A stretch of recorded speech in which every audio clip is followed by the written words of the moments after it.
Now, in a world dominated by reason and the drive for control and perfection, luck is often mistaken for skill, belief for certitude, theory for reality.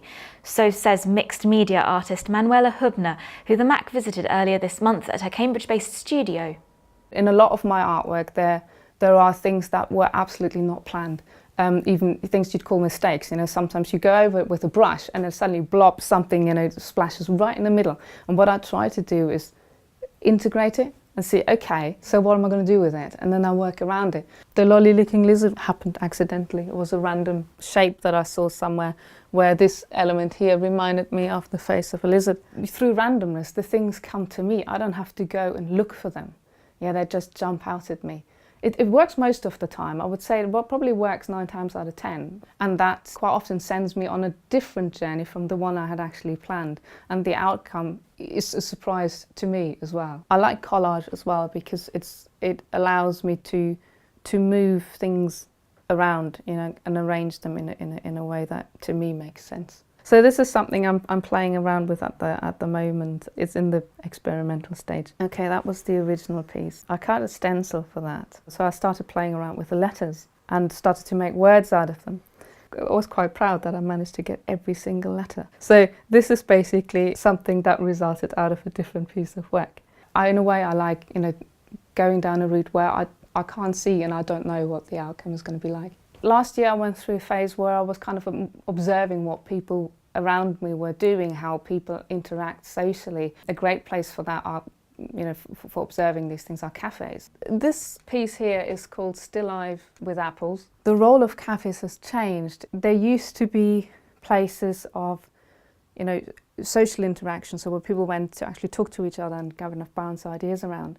They have become, for a lot of people, they've become offices from home. There are more and more people who are self-employed. They don't want to work at home all the time because it's soul destroying. But even if they don't use it as an office, you quite often see people, friends, they go out to a cafe. And sometimes happens and no one's talking to each other. And it's like, wow, this is quite an amazing social phenomenon. Where I was looking at issues of identity. How do we get to be who we are? Most people actually struggle to figure out who they are and what they want to do. It's about identity, personality, different facets of our personality, how we develop, but also what drives us, and quite often it's fear that drives us through different guises. We quite often kind of assume different identities, not because we want to, but because we feel we have to. Many of us, I think, lack an idea of who we are, but also we have an image of ourselves as something very unimportant. I have never actually been to art school. I had the chance, I bottled out because it was a confidence and identity issue where I just thought, I'm not going to be good enough, I'm not going to make this. Deep down you might feel just like, this tiny little unassuming lolly-licking lizard.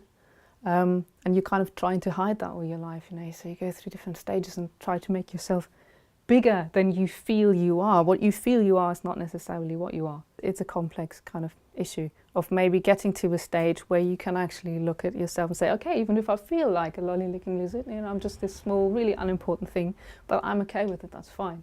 This is actually the very, very first, very crude template of a film strip.